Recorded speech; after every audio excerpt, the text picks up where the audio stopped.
Hi, everybody. Today's Tuesday, August 5th, 2025, and Colonel Wilkerson is back with us. Welcome back, Larry.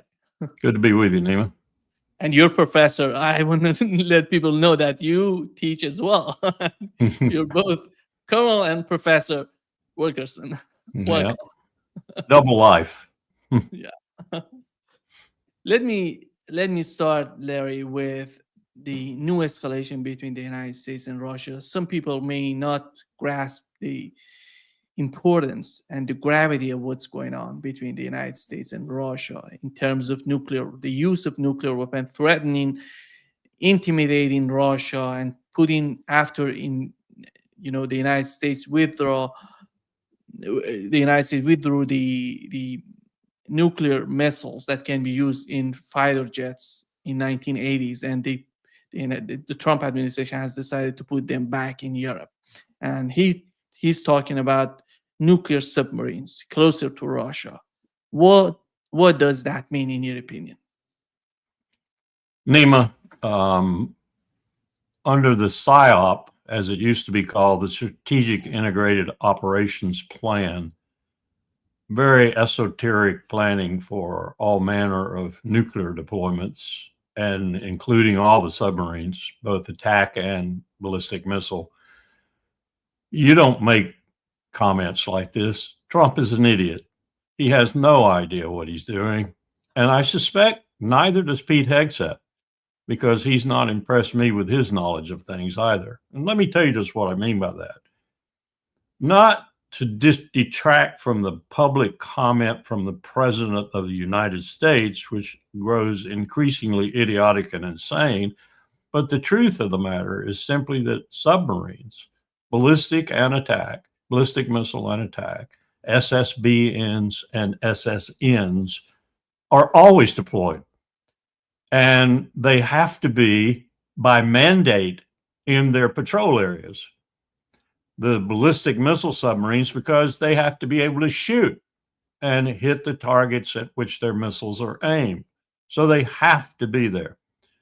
Footnote this: they're almost always trailed by a Russian submarine, just as Russian ballistic missile submarines are almost always trailed by a U.S. attack sub. That's just the rules of the game. Attack submarines are a little bit different, but they do have patrol areas, and they have to be in those patrol areas by orders, by designation. Used to be in the PSYOP. I don't know if they still call it the PSYOP or not. So this is a hollow threat, and the Russians know it. Their submarines are orchestrated in much the same manner. So they're there. So Donald Trump saying they're there was just utterly ridiculous. But for him, it was a threat. And for many Americans and probably some Russians, it's a threat too, because they use the word nuclear. Now, as I parsed his remarks, I didn't know if he was referring to a SSBN, that is a submarine that can shoot nuclear tipped missiles, or he was referring to a nuclear submarine, meaning its power plant is nuclear rather than gas turbine or some other method of propulsion. So you don't know. We have more nuclear submarines by that definition than the Russians do. We also have more ballistic missile submarines than the Russians do, but they're growing old. And this is what Trump should have said something about to the Congress of the United States. And Hegseth, I hope, is saying something about this also, now that we're on submarines. Submarines are growing old in the United States, very old in some cases. They need replacing, both the attack and the boomers badly. And what's happened is the programs to replace them, the Columbia class, the Virginia class, and the other classes of submarines, the ones to replace them, those programs are so overcost and over time, beyond the time they were supposed to deliver, that by law that the Congress passed some years ago, they should cancel both programs. But they can't. They can't really, because these programs are strategic programs that are part of our nuclear deterrent. So Trump is playing with something that he knows absolutely nothing about. I suspect Hegseth knows nothing about it either. And it's very dangerous. Now, let's go to the connotations that Americans and Russians and other people in the world might have put on these statements. Yes, they're dangerous. They're extremely dangerous. Much more dangerous was deploying U.S. nuclear weapons to England, which you may recall happened just a short time ago. More dangerous than that is what Reagan did, Ronald Reagan as president, or threatened to do back in his first term, I think it was, and that was deploy Pershing missiles to Europe. And in his second term, I believe we did begin to, if I remember right, we did begin to deploy some Glickums, ground launch cruise missiles, Pershing 2s in most cases. This was extremely destabilizing, and many would say that it was part of the reason Gorbachev decided to close down the Cold War, so to speak. I don't think it was a major reason. I don't think it had anything to do with it, but there are people who would argue for that. So these kinds of deployments of nuclear weapons closer to your enemy, if you will, are really, shall we say, threatening and in many respects destabilizing. And they're destabilizing in an area of warfare, nuclear warfare, that is very dangerous. So we have an idiot as a president growing every day, Nima, more demented. And I'm convinced I've had some people tell me who know these things. They told me the same thing about Biden. Told me the same thing about Biden in his last 2 years, that Biden was not running the government. Jake Sullivan was running the government. Tony Blinken was running the government. Neither one of them would use the constitutional amendment to remove Biden because they didn't want to remove themselves from ultimate power. That's the problem with that amendment. It's a dumb amendment. It's a typical congressional, I didn't think about it, amendment, because they won't surrender power. These cabinet members will not get together and surrender their power. So you're never going to get rid of a demented president. Well, Trump is showing the same signs in many respects, and some new signs, that Biden showed. He's not in full possession of his faculties. Many would say he never has been, but in this case, it really is a physical problem. No one's going to say anything about it, though. Certainly no one in this cabinet full of sycophants. But it's a very dangerous situation we're in. You could say, on the other hand, and some of my Russian contacts would, that Medvedev is just as bad as Trump, that he's gone off the deep end too. I don't think that's correct. I think Putin very carefully uses Medvedev when he wants a real attack dog type statement. He puts it in the mouth of Medvedev and lets it go. So I don't think he's demented as I think Trump is. But this is a very dangerous situation to be threatening one another with nuclear threats. It simply wasn't done during the Cold War. And when it was done, like, for example, over Cuba or Berlin, which was, I think, more dangerous even than Cuba, but lasted over a long, hot summer, it's extremely dangerous. It shouldn't be being done. That's the nitty-gritty of it. I think when it comes to the reasons of this sort of behavior on the part of Donald Trump, many people would ask, why does he need to do this? And here is what he said about the reasons for that. Oh, I bet I can imagine. Nuclear submarine. Oh, yeah. Well, we had to do that. We just have to be careful. And a threat was made, and we didn't think it was appropriate, so I have to be very careful. So I do that on the basis of safety for our people. A threat was made by a former president of Russia, and we're going to protect our people. If Biden were to make a threat, a former president, Trump would toss it off like, oh, Biden's an idiot. No. At least he said you got to be careful. I mean, that I wouldn't think would come out of his mouth. I don't think he ever thinks that he has to be careful. Why does he need to go nuclear to respond to Russia? I think he thinks that that's the ultimate threat, and it is in reality as well as in delivering it. And he has none left other than nuclear. I mean, the only threats he can up himself to now are more heinous and more dangerous nuclear threats, because he's entered the realm of the ultimate threat.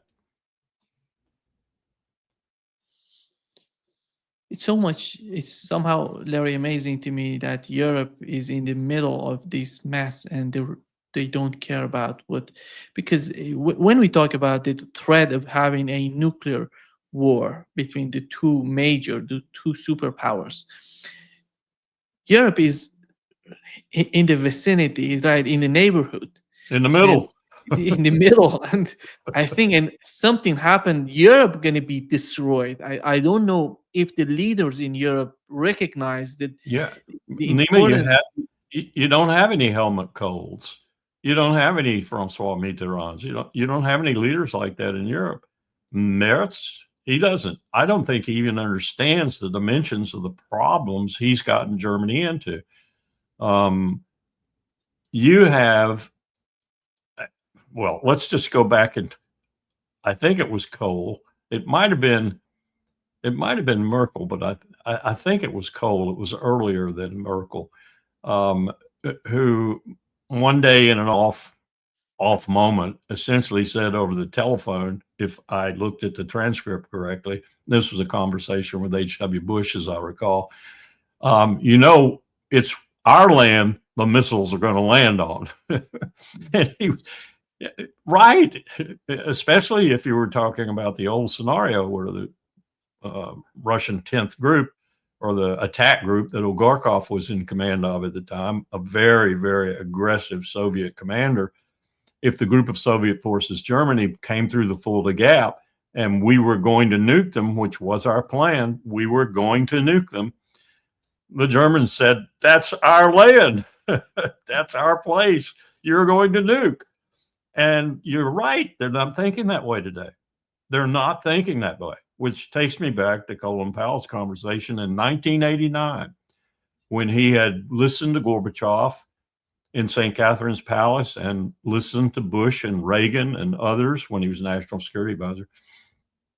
And he said, we will be without these people.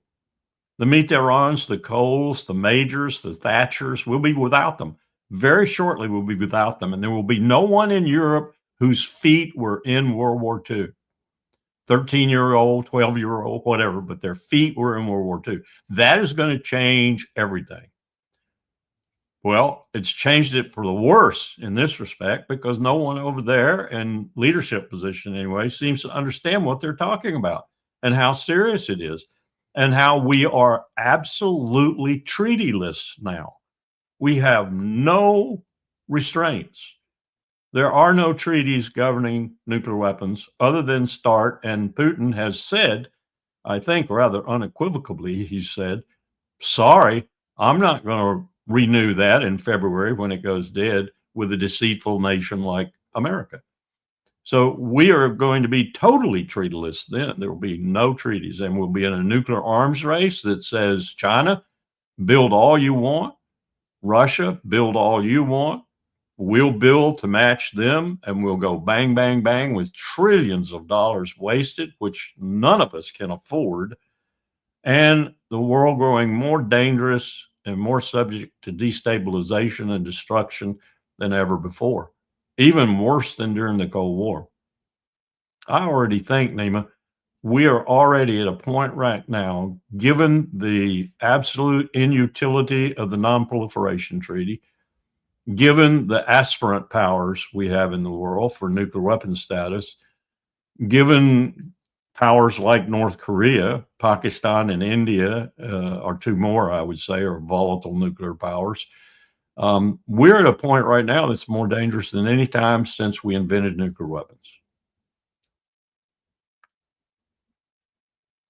The propaganda, Larry, by the way, is so thick, and you look at the way that Donald Trump was somehow talking about the conflict in Ukraine, and right now, the difference is unbelievable before being elected and right now. Yes. And here is what Donald Trump, in my opinion, what Donald Trump and his administration are doing is it's far worse than what the Biden administration, considering the attack on nuclear bombers, considering the escalation, which we know the Pentagon has decided during the Biden administration not to go that far, not to escalate that much.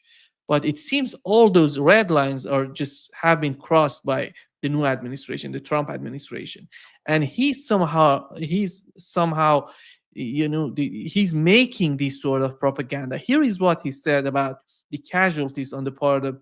He was addressing the submarines going closer to Russia and addressing the casualties on the part of Ukrainians and Russians. Before you play that, Go ahead. I was just going to add, it's not just Donahue, General Donahue, that made impolitic and destabilizing remarks about ground forces against Russia and Kaliningrad.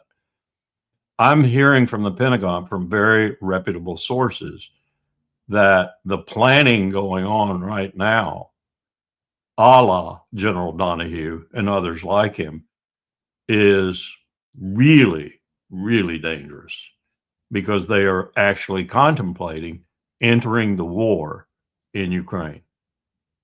Actually contemplating it. And the Brits are too. And probably the Germans and French, but not for very long, because their publics will throw them out of office if they do that. I'll make that prediction.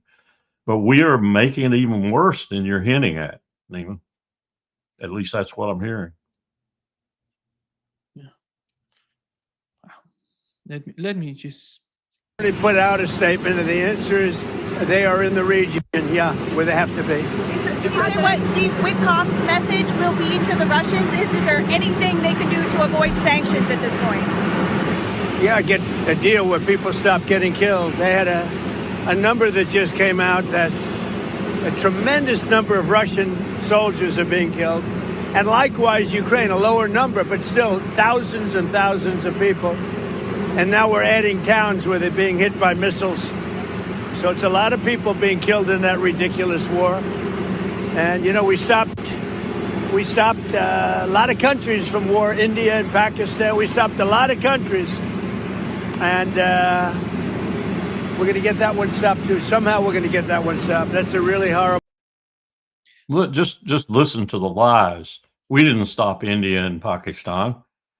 We didn't have anything to do with India and Pakistan coming to a reasonable understanding and not going any further in the conflict that seemed to be blooming. We didn't have anything to do with it. I know that for a fact. Someone needs to ask Marco Rubio what he did. And the insinuation there, very strong insinuation. I like the fact that he says he's going to end it, but he said that before and didn't. But the strong insinuation there is he swallowed the lies that Ukrainian intelligence, and I suspect CIA and Mossad and MI6 too, are telling him about casualties. That's simply a bald-faced lie to even insinuate that the Russians are taking anywhere near the casualty numbers that the Ukrainians are, either WIA or KIA. And all you have to do is look at the recent exchanges to understand that. The number of dead Russians is minuscule. The number of dead Ukrainians is huge. So I would say right now, the Ukrainians are probably, and have been for some time now, taking 16 or 17 to 1 for every Russian casualty. Now, you got to remember that the Ukrainians started out with roughly 38, 39 million in their entire country, have lost 6 or 7 million in refugees and people just leaving, have lost enormous numbers in casualties on the battlefield. Many of the wounded never going back to anything because they're seriously wounded. And the Russians still have millions, not just in citizenry in general, but also several millions in their military. They've got 1 million probably troops they could call on within the next 6 months at any time they wanted to. Trump is befuddled. He's just not served very well. He's either a bald-faced liar, which I'm sure he is on occasion, or he's getting really bad information from the people who are supposed to be serving him.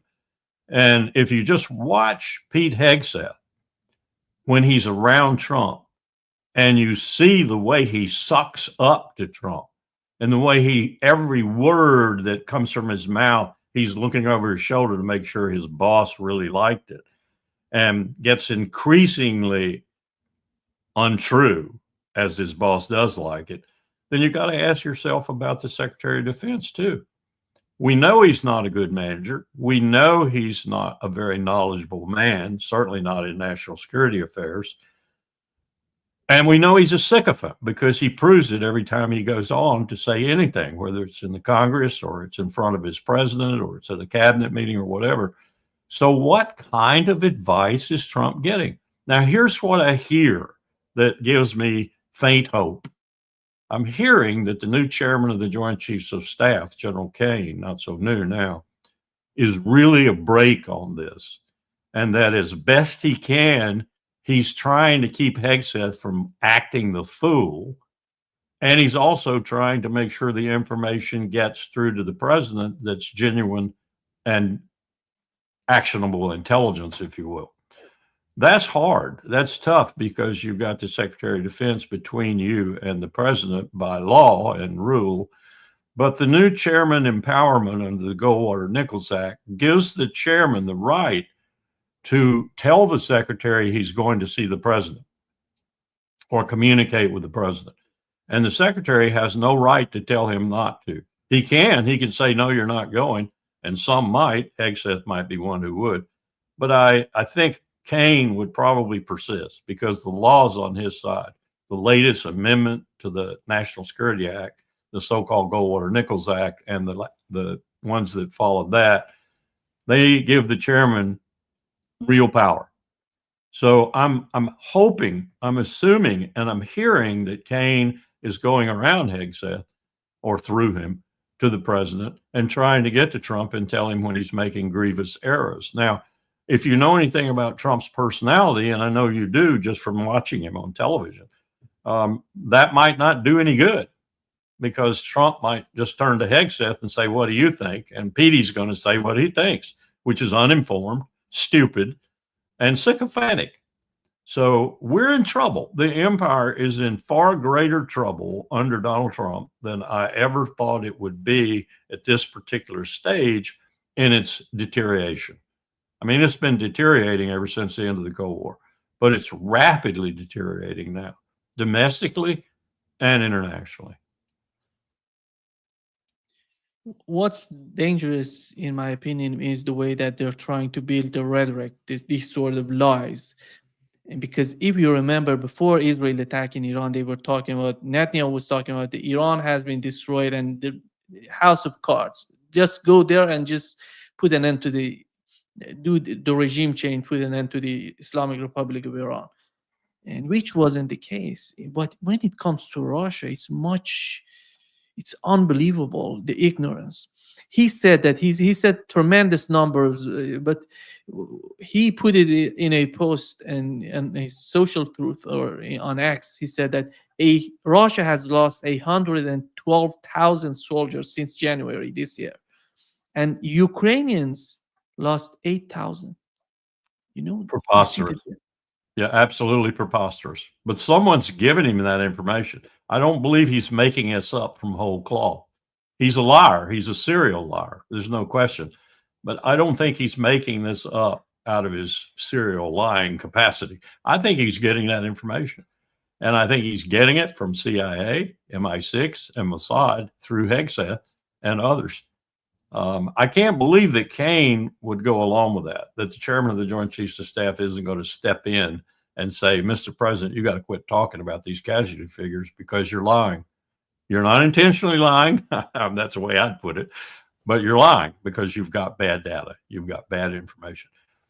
You wouldn't believe this, Nima, but we have been taking most of the information that we call actionable intelligence about the Ukraine war since the special military operation started, and even before, from MI6, Mossad, and CIA. And you know where they're getting their information from? Ukrainian intelligence. So you know why it's skewed and why it's badly skewed, because Ukrainian intelligence doesn't want its supporters to know how badly it's being shellacked by the Russians. Now, why we're doing that is beyond me. I mean, I saw some really, I'm the guy who went to the UN with Colin Powell. I saw some really bad tradecraft, bad intelligence work. Sorry, DCI, CIA head. I saw all of that up close and personal. But I knew that down in the bowels of the CIA, and I discovered this in spades afterwards, too late, that there were some people who objected, some real intelligence professionals. There are real intelligence professionals in the CIA today who object to what's going on. Why Tulsi Gabbard hasn't done something about it, and I know the director of CIA isn't going to do anything about it because he's an Israeli clone. He works for Bibi Netanyahu. But Tulsi has some independence that I thought would have been put to use here, and she would be contradicting some of this, and even going public with some of it to the Congress, at least, as she did with the Iran situation. But I think she's turned into a coward. I think Tulsi Gabbard has proven her true colors are yellow. As time goes by, and considering the two conflicts, I would assume that these sort of they were expanding the conflict to the northern flank of Russia, to the southern flank of Russia. You see what's going on, and if you go into that extent, you see that China comes in, Yes. Iran comes in. You see, I would argue India comes in. Yes. Yeah. Increasingly so, as Trump makes India another enemy of the empire. And we know that what is the main reason of that. It seems somehow they're trying to put pressure. Trump has an ultimatum on Russia, and I don't know when that ultimatum it was 10 days. I don't know when would that 50 days, 10 days, 5 days. Oh, I've changed it again. But what's going on, considering all these mess that we're witnessing, that many countries are getting into the conflict? And India was somehow, during the Biden administration, they tried to manage India somehow. They tried to put pressure on India, didn't work, and they just let it alone and let them do the work. But it doesn't seem that would be the case for the Trump administration. And I don't see India backing down on buying Russian gas and oil. No, I don't They're either. not gonna- And I got to tell you, I don't see anyone in the administration on the NSC staff, where there should be someone, or at State Department, certainly not Rubio, who's now both National Security Advisor and Secretary of State, supposedly, meaning he's coordinating the entire decision-making apparatus as NSA and doing foreign policy as a Secretary of State, doing either. He's not doing anything. There is no one who seems to understand, one, how painstakingly presidents from George H.W. Bush forward have worked with India in their nuclear program and in other realms in order to ensure that India was a friend, if not an ally. Not a formal ally, but a friend. And most of its actions were taken with consideration of what the U.S. interests were in those actions, to include its nuclear program, which we were really worried about as we let them get more and more in their civilian program that we knew was going to be converted to their military program ultimately. And now there's none of that. There's no expertise in this government whatsoever with respect to dealing with India. They're just killing all of that good work that was done by the administrations before them. They're killing all that diplomacy that was executed in order to create the relationship with India. And for what purpose? For what purpose? To satisfy Trump's desire to yell at everyone, to tariffs on everyone, to, demonstrate how powerful he is as American president. What he's doing, Nima, what he's doing is demonstrating how weak he is making America. And he's going to wake up one day, maybe, and realize that and not be able to backfill at all, because he will have ruined about everything that the empire was trying to do that remotely was in its interest. What Trump's trying to do now, the most glaring deficiency about Donald Trump, and this is what makes me think that he in my darker moments, I think he might be someone's agent, or at least acting in the agency of some foreign power. Because everything he's doing, instead of rescuing the empire momentarily, or at least stopping its fall from power precipitously, is doing the opposite. It's causing us to go down faster, more completely, more dangerously. And that winds up with the empire making a decision to use nuclear weapons when it realizes that it is over. It is truly over. Everyone in the world is again. Look at Israel, microcosm of what I'm talking about. The fury over Israel right now is growing by leaps and bounds all across the globe. I don't know if you watched that video of the Australians on the Sydney Bridge. That was incredible. I mean, that was absolutely incredible in that terrible weather. Even the protest organizers had no idea so many thousands of people were going to show up on that bridge. That's testimony from down under, of all places. That's testimony to how this situation in Gaza is affecting the globe. I would expect at any moment to find the United Nations finding its own courage and tossing Israel out, period, out. You're gone. Don't even make application for reentry for 10 years, 15, 20 years. You're gone. You're out. You are not considered by this body, duly constituted, and sitting here in the city of New York, you are not considered a state anymore. You are an outcast. Go away. Wouldn't surprise me. He's going after states, and he said that any state that is supportive boycott Israel, they're not going to get any disaster aid from the federal government. He's going to find out just how much. He's fighting Americans for the benefit of Israel, for the benefit of Netanyahu. I would argue even mostly Netanyahu and his administration are running. Yes. What's so amazing, Larry, I don't know if you saw the interview that the former Israeli intelligence had on Russian TV and they say RT. I don't know if it was something else. He mentioned Epstein, the link between Epstein and the establishment in the United States, the establishment or the presidents of the United States. Here is what he said. His name is Ori Ben Menashe. He's a former Israeli intelligence. Epstein's lawyer, Alan Dershowitz, came on this show, the emeritus professor of law at Harvard, and said, no, Trump's behavior as regards Gaza, as regards bombing Iran, as regards bombing Yemen, all his behavior can't be explained by any blackmail tapes of Trump. Do you believe in any way that the genocide in Gaza is being prolonged by the late Jeffrey Epstein? I certainly believe that the Israelis are making sure that the Americans do not stop them from the killing in Gaza. I believe that the American government is sort of trapped by the Israelis. Jeffrey Epstein is one of their tools to trap them.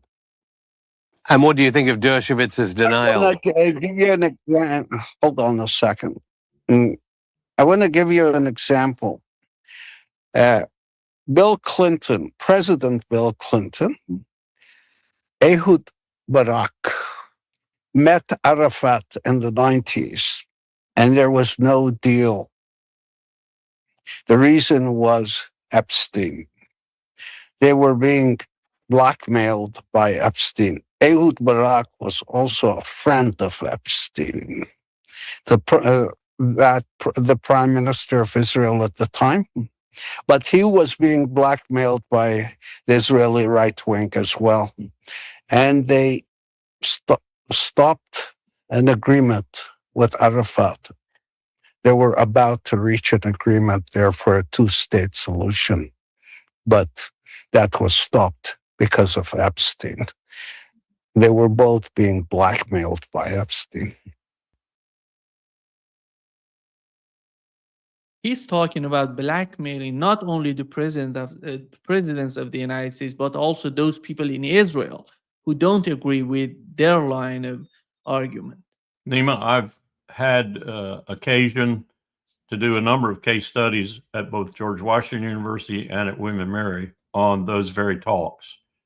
And I've had occasion to interview some people who are very close to those talks, some people who work for Madeleine Albright, who was then Secretary of State, some people who work directly for the President of the United States, William Clinton, and some people who worked with and alongside Dennis Ross, whom I consider, as I think I've said before, a traitor. Dennis Ross was working for Israel, not for the United States. I've also had occasion to talk with some people who were in the room, actually in the room, when they were having some very serious discussions that Israeli intelligence officer just referred to. And those two people, they were security people, but they were listening. And one of them actually spoke Hebrew. So he understood what was being said as asides by those who were speaking Hebrew. One of them's written a book, actually. No one's paid much attention to it, but that man just filled in some squares for me, Nima. He filled in some missing information for me because it is almost not understandable, not realizable that what happened in the middle of these discussions that, as he insinuated, looked every bit like they were going to be successful. When it falls apart, the Israelis make a massive effort to build almost overnight a publicity campaign that will blame the Arabs and blame Arafat. It hit Arafat so much in the face, he didn't know what hit him. He said so afterwards. He told Powell this at Ramallah later, that it bowled him over because they had such a campaign in the can ready to go, blaming him and blaming the Arabs for the failure of the talks. It was clear that they had done this because of some sudden change in the way the principals were acting. And they also told me Madeleine Albright was so out of it, she didn't even know what was going on, that it was clear to these people that she didn't even know what was going on. Dennis Ross was doing the U.S. with Clinton himself.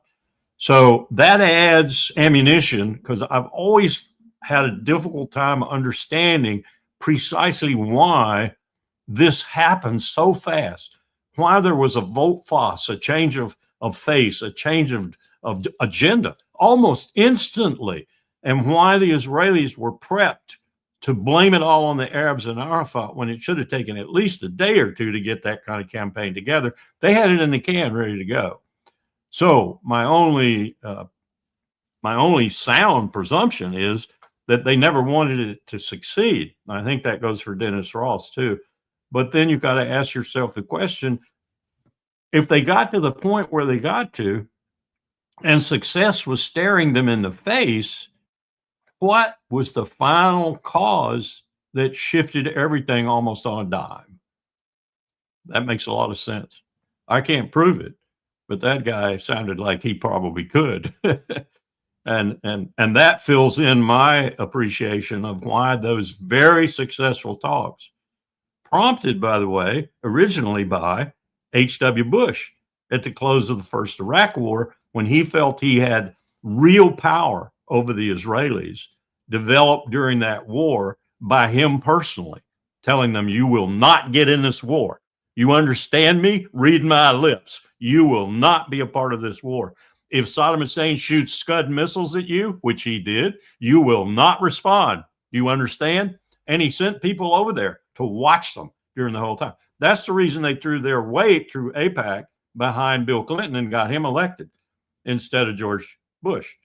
Terrible mistake there for us, but we did it. So this all is a part of the warp and woof of the picture that I've been studying for the past 25 years and been a part of for about 5 of those years. And that makes perfect sense to me. Something was used to blackmail Bill Clinton and Ehud Barak. And that man just told me what it probably was. And for the case of Donald Trump, Larry, what is that? Is that the main involvement of Donald Trump somehow convincing him, or he's somehow protecting some people?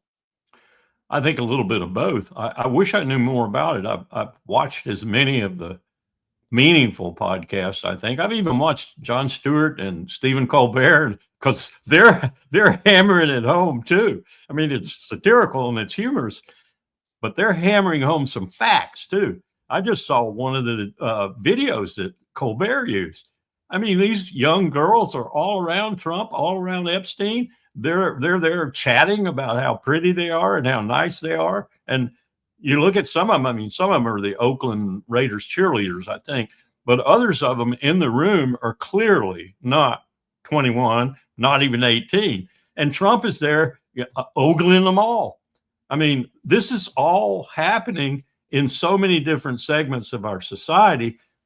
The Jon Stewart, Stephen Colbert part, and then the real part, like that gentleman you just played. This is going to topple this guy. This is going to topple Donald Trump. Ultimately, it's going to bring his presidency down. So he's fighting for his survival, in your opinion? He is. And watch him do all manner of things like getting Ghislaine Maxwell to make testimony that's just earth-shattering and completely clears him. And then she goes off into the sunset with a $1 million pocket prize and freedom. And look at anything like that happening, because this administration has no respect for the rule of law whatsoever. It has no respect for decent people doing their jobs the way they should be doing their jobs. It has no ethics. It has no scruples. It will do whatever it needs to do to stay in power. And that goes for all of them, not just Trump. That goes for everyone in this administration in a principal position and in some non-principal positions, because that's what they've been doing, is backfilling all these positions. Justice is in horrible shape right now. You know, justice is hard to do this to. I watched George Bush try to do it to justice. I watched a third of the lawyers at justice virtually over the first 4 years get up and leave. But it's hard to corrupt lawyers. They're probably the least corruptible people in the government because they do have something as a standard. Alan Dershowitz notwithstanding. Alan Dershowitz is the sorriest lawyer that ever walked the face of the earth. He has no ethics. And yet he uses the ethics of a lawyer, you know, in order to justify what he does. But most lawyers have some ethics and some respect for the rule of law. So I watched a third of the lawyers virtually just abandon justice because they didn't like what George W. Bush's attorney general was doing to justice. Well, this guy is 10 times worse, and his disciples are 10 times worse, like Bondi. So they're just exiting justice. Well, what are they doing? They're backfilling with cretins. I'm not even sure some of them have law degrees. So we're destroying the United States government is what we're doing. Trump is destroying the U.S. government. So if he's in such fragile situation, I would assume what is going on with the two governments in Iran and Russia, they're trying to negotiate with him while he's in a bad situation. He needs to accommodate the government in Israel and those Europeans who are trying to escalate the situation in Ukraine. It's a dangerous situation all around, no question about it. And then you've got, as I've said before, you've got this coterie of billionaires, and they don't have any political affiliation. Their political affiliation is expediency. But you've got this coterie of billionaires. I think there's probably as many as 50 of them who are watching what's happening, influencing what's happening in some case, and who are deathly afraid of China and deathly afraid of Russia allied with China. And they see the only path forward, and this is truly dangerous, is defying it, doing something to stop it. And they see Ukraine, the Arctic, the Baltic Sea, Kaliningrad, Armenia, Georgia, you name it along that arc of crisis I've talked about before. They see that as and Iran at the southern end. They see that as the only way to stop this inexorable movement of power. So they are behind the government, pushing like hell in order to get the United States to recognize in their minds that the only way to oppose this is with power, raw power, ultimately backed up by 5,987 or whatever it is nuclear warheads. We know that you remember Ali Larijani, who is one of the closest characters to the Iranian supreme leader. He said before the attacks happening on Iran, he said that if they attack Iran, we're gonna build nuclear bombs. I've told you what I think. He's gonna be. I have a news for you. It wasn't announced yet, but today I talked with Morandi. He said that he's gonna be the head of Security Council in Iran to control everything. It wouldn't surprise me a bit. I think they have made a decision. I think they're going to pursue that decision, and I think they are just short of being what we would call a threshold nuclear power. And whether or not they'll leave the non-proliferation treaty and do like Kim Jong-il did and Kim Jong-un after him, essentially declare to the world, same thing Israel does, you know, might not be prominently declared, but it'll be, we got them. And then what are you going to do, Bibi? What are you going to do, Bibi, if you're still around? The state of Israel, I never thought that my predictions about the state of Israel as a Jewish state expiring forthwith would be so rapidly done. But they are rapidly destroying themselves. They are overextended. They can't possibly keep this up. Netanyahu actually apparently last maybe 48 hours ago or so, I'm told, not a very reliable source, but it is, I think, probably accurate information, has admitted that he can't keep it up. He can't keep up what's happening in Gaza and the West Bank right now. He can sort of put it on hold and keep everything aimed in the direction he wants it to be aimed in, which is the destruction of the Palestinians, the complete takeover of the West Bank, East Jerusalem, and ultimately Gaza, and his forces ruling Gaza afterwards. He can make that happen, but that's about all he can make happen. And it's very treacherous because he has bled his military so badly that intelligence sources around the region, from Cairo to Amman to Baghdad to Damascus to Beirut, understand how badly the IDF is off right now. Not only do they understand that the IDF is a shadow of its former self, they also understand the truth about what Iran did to Israel. And those two things combined, with Turkey sitting on the sidelines and watching, might just bring Israel down more precipitously than I'm thinking. In other words, day after tomorrow, or something really not too far out there. Israel's doomed. As a Jewish state, Israel is doomed.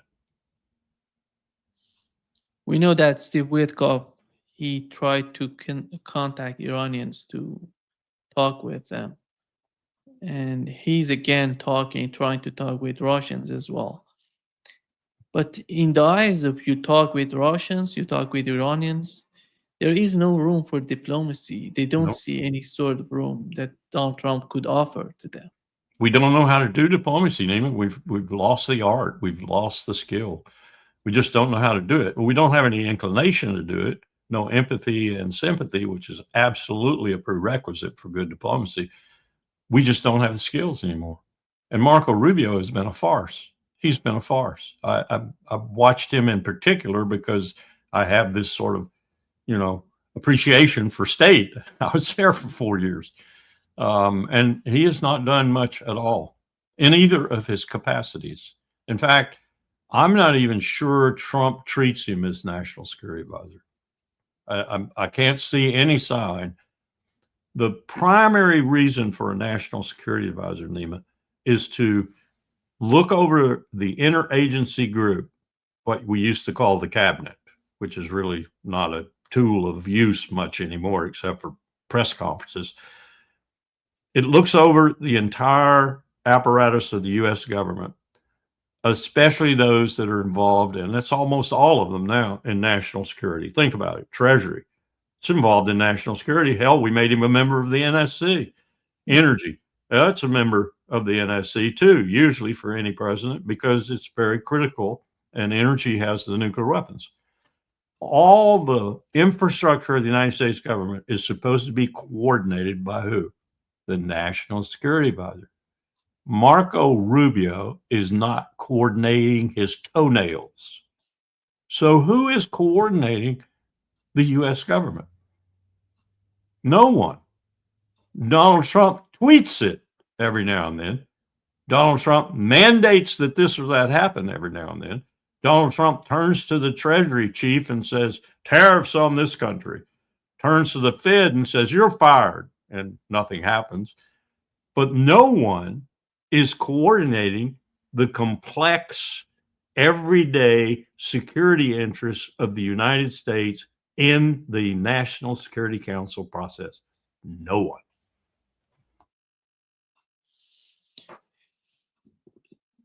The new administration, Larry, they were talking about the case of Iran and Russia somehow differently. They tried to put some sort of facts out that gave us some hope about the future. But it seems that as time goes by, things are getting more serious. They're repeating the rhetoric on the part of Netanyahu. They're repeating the rhetoric on the part of Zelensky. They're not following the line they were talking about it before. And do you think it's all about Donald Trump himself? And you mentioned that he's in a fragile situation and he's trying to survive. But how about the administration? How about J.D. Vance? Where is he? That's a good question about Vance. I can't answer it either because I don't know the man at all, and I haven't been able to ferret out enough sources to fashion some kind of concept of him. It's either on the one side where he's a villain par excellence, or it's on the other side where he's the only sane member of the administration.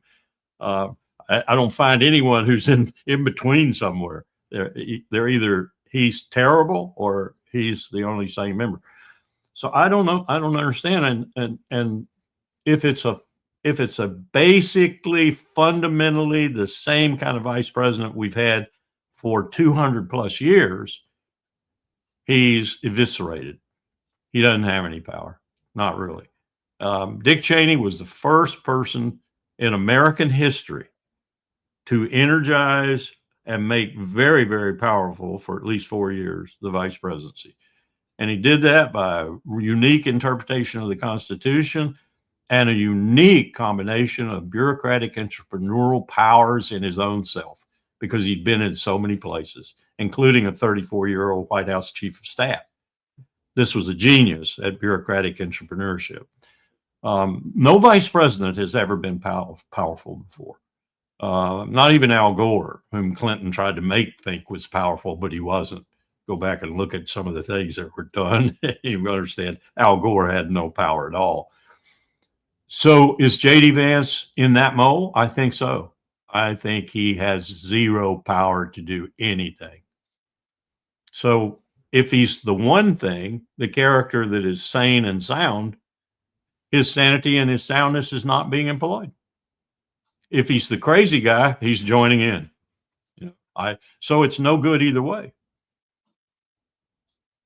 Vice presidents only have the power, ask John Garner, they only have the power that the president surrenders to them. And presidents are usually very, very reluctant to surrender anything substantive. And no president will surrender national security decisions to the vice president, except George W. Bush. Yeah. Unique presidency. It feels that J.D. Vance is one of the characters, one of the officials that they don't have any sort of dirt on him. Any sort of could be, which would give him a little maneuver room that the others don't have, and which would give him a good chance to take it over the presidency when Trump is successfully removed from office by impeachment. Wouldn't that be something?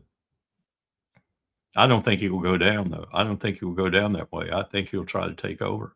Then the question becomes who will support him. Here is Larry, Speaker Johnson going to Israel and Oh talking my about. God, don't play that for me. Nauseous. Nauseous.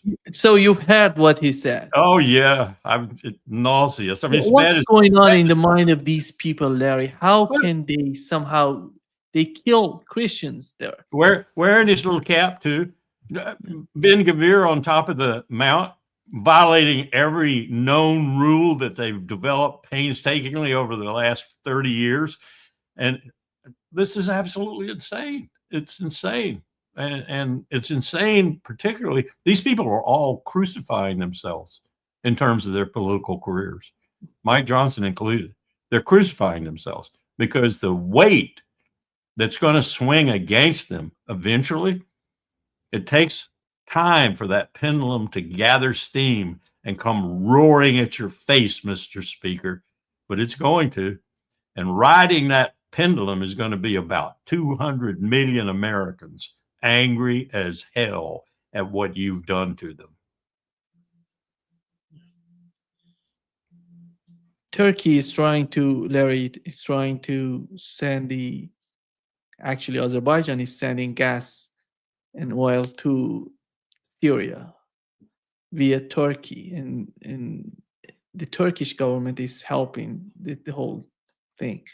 I don't know what's going on in the mindset of Israelis when they see that, and how is that going? Is that of concern, in your opinion, for the Netanyahu administration? I don't think any external power and its influence over what does or does not happen in Israel is impacting Netanyahu anymore. I don't think he has a mind for that anymore. He has so convinced himself of his own rectitude. And that's reinforced by the fact that if he isn't right, he's dead in jail or whatever, that he's not, there's no external influence on Bibi Netanyahu anymore. Donald Trump and Witkoff could tell him all day long, don't do that, don't do this. If he doesn't agree with it, he's not going to do it. And that's the start of and the greatest sign of megalomania, in my view. And that's his worst enemy right now, his own megalomania. In Lebanon, they're trying to disarm Hezbollah, and they a lot of pressure. They're putting a lot of pressure on Hezbollah. And yesterday we saw that people came out and protesting, supporting Hezbollah. And you better believe that big embassy we just built there, that expensive $1 billion, huge, monstrous embassy there, is helping us to bring as much pressure as we can on the Lebanese government. And ultimately, we'll probably try to influence the Lebanese people too, if we're not doing it already, because that's our forte. That's what the CIA, MI6, and Mossad do best, is propaganda and lies. And part of that propaganda and lie will be, do you ever want to recover Lebanon? Do you ever want an economy back? Do you ever want to be an integral state again? Then you better do what we tell you to do. When in fact, the truth is, if you do what we tell you to do, you will be Israel's vassal for as far as you can see into the future, because that's the deceit the United States of America practices now, whether it be Ukraine or it be Lebanon or almost anywhere else in the world. We are the most deceitful nation on the face of the earth.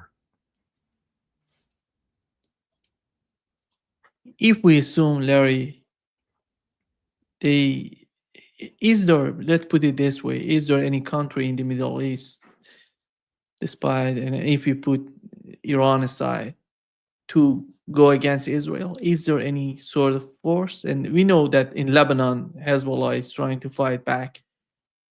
Hamas is trying to fight back, but they're trying to disarm these groups, these people.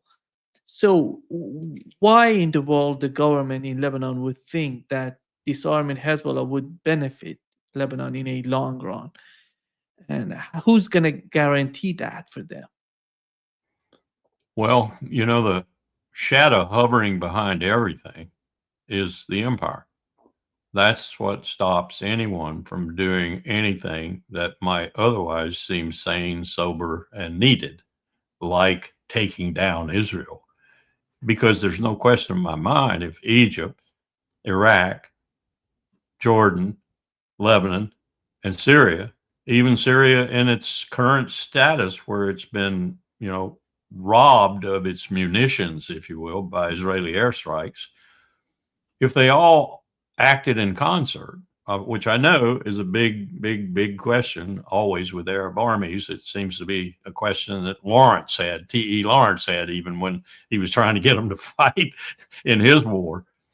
But if they were able to conduct themselves in a concerted way, they destroy Israel in 48 hours.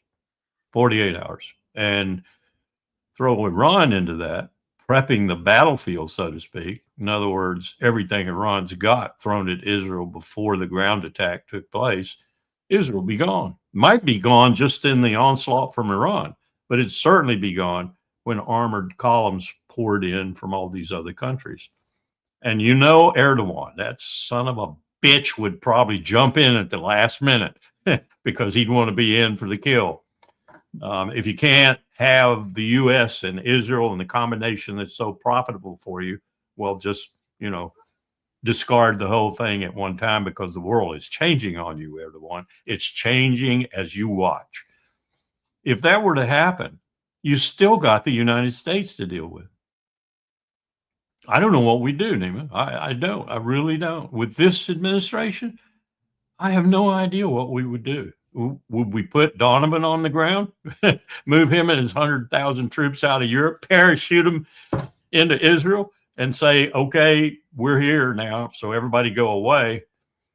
I don't know. That's the big question. And that's the question in all these minds, Cairo's, Amman's, Beirut, Damascus.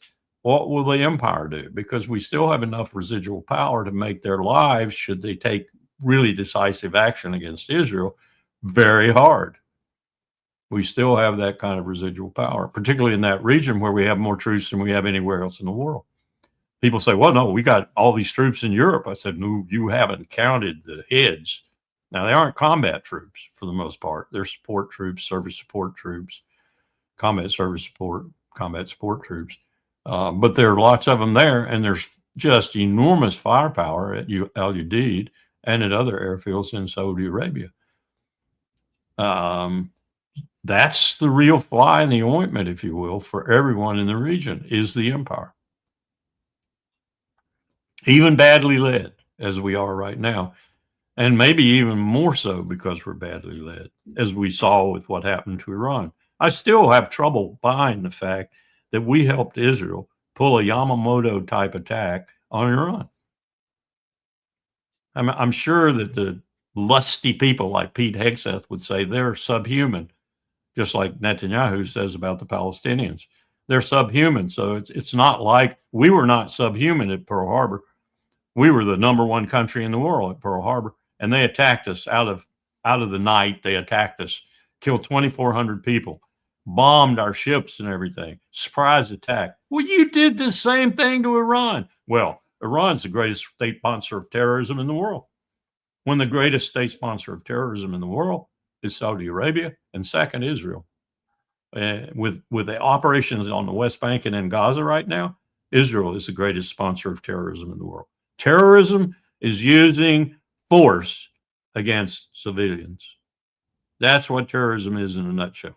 What else is Israel doing? One of the Iranian officials yesterday said that he's so close, he knows what's going on. His name is Safar Harandi. He was the minister in Iran. He had various positions, but he's so close to the leadership as well. And he said that Israelis made a phone call to Russians before the war with Iran, demanding Russia would stop its cooperation with Iran because Iran will not exist for much longer. It's unbelievable. Yeah, I know. I believe it. I believe it. Wasn't he sort of like a minister of the interior or something? Exactly. Like? Yeah. Yeah. Yeah. Yeah. No, I believe that.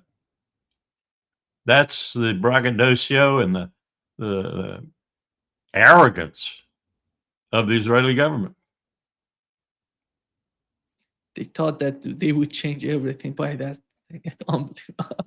And that makes what actually happened and the slow creeping knowledge of what actually happened all the way up to the Caucasus all the more powerful. There's no one out there, Nima. In Tbilisi, they know this.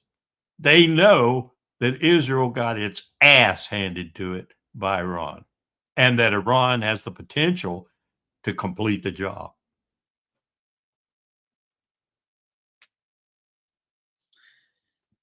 Larry, I want to wrap it up with the case of Brazil, Lula. Yeah. He came My out and favorite leader. yeah. Here is what he said. We have this. It has the subtitles, but it is in Portuguese. Yeah, here is what he said. Obviamente que eu não vou deixar de compreender a importância da relação diplomática com os Estados Unidos, que já dura 201 anos. Eu não vou esquecer que eles também já deram o golpe aqui, ajudaram a dar golpe. Mas o que eu quero saber é daqui para frente o que é que eu faço. E daqui para frente eles têm que saber que nós temos o que negociar. Nós temos tamanho, nós temos postura, nós temos interesses econômicos e interesses políticos para negociar. Eu não vou abrir mão de achar que a gente precisa procurar construir uma moeda alternativa para que a gente possa negociar com os outros países. Eu não preciso ficar subordinado ao dólar. Yeah. What he said, Larry, resuming what he said that our first option is diplomacy. We want to talk. We want to negotiate. Absolutely. But we remember, I will not forget that they tried to stage a coup here in Brazil. And in half a dozen other South American countries. And he's talking that if they continue this way, we're seriously thinking about the dollarization and all of that. But usually when you want to, let's assume you want to fight China, Russia, you would assume that you go and find friends, not enemies. The United States is in the process of making new enemies. It doesn't make any sort of friends. I don't see Brazil. Actually, in Brazil, nobody would have thought that the United States would impose 50% tariffs on Brazil. It's unbelievable. Nima, let's look at one aspect of this for just a moment, because I've just read a paper on this and become a little more informed than I was before.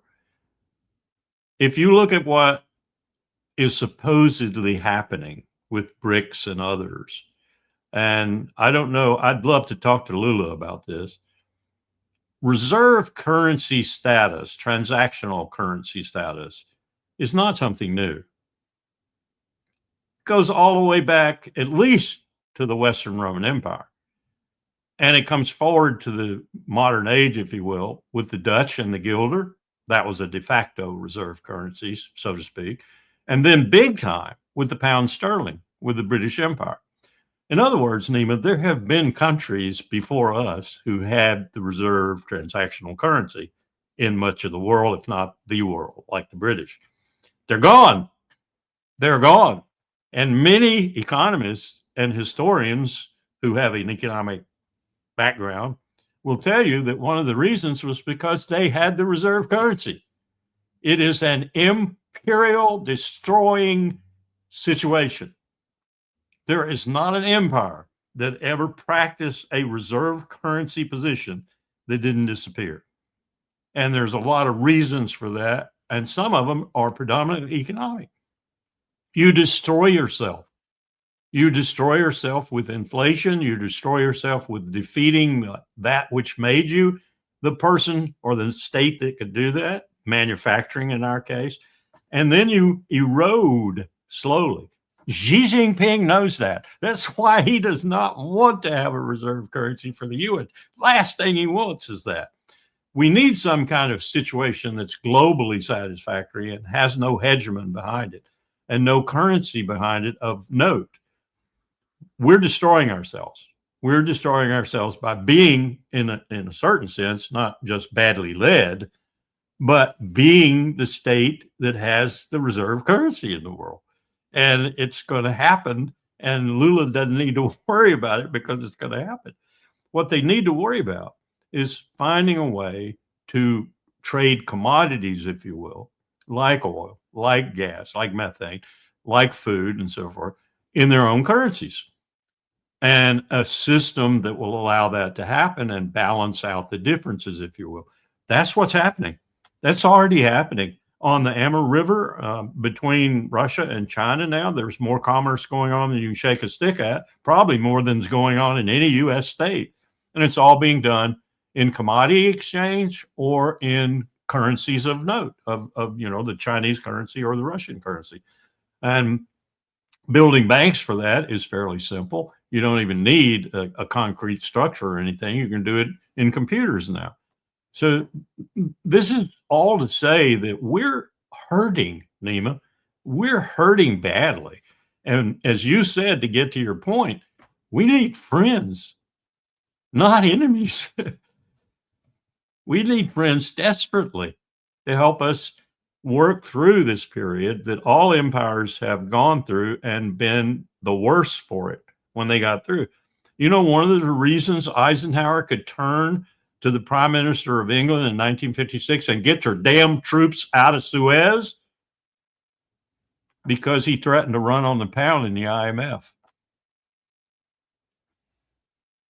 Point made. I mean, we've put ourselves in an extraordinarily precarious position, and we have an idiot leading us, and idiots arrayed around him helping him. God save the king.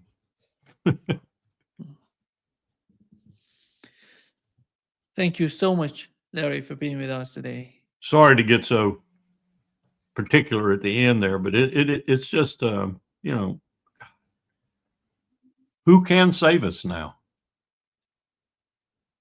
I would argue it's just the United States can save the United States. We need to find better leadership. We need better speakers of the House. We need better Senate majority leaders. We need better senators, better representatives, better presidents, better secretaries of state. We need a whole lot. I don't see them. I don't see them anywhere in the country. Yeah. I'm sure that some of that series from Tiberius down to Nero and Caligula, and they probably said the same thing. Oh, tempora o mores, said Cicero. Senatus haec intelligit, consul vidit, hic tamen vivit. Translated, O times, O customs. The consul sees it, the Senate sees it, and yet he lives. The traitor, the dictator. God, I forgot his name now. But that's where we are. That's where we are. And I dedicated my life to a lot of that. Makes one ill when one thinks about it. Take care of yourself in Brazil. By the way, I heard this morning from a friend who just come back from, I think, La Paz, that Morales is putting himself on the ballot and running again, even though the Constitution forbids it. Yeah. Has Lula said anything about that? I haven't heard him talking about Morales. Yeah, I'd keep my fingers out of it probably if I were he. Yeah. Morales has done a lot of good things. Yeah. Yeah. Yeah, he did. Yeah. But it's probably not time to be a caudillo. Yeah. I believe that. Yeah. Yeah. Take care. Thank you. Take care, Larry. Bye-bye. See you soon. Bye-bye. Yep. Friday. Yeah, Larry Friday. squared. Yeah. Exactly. Take care.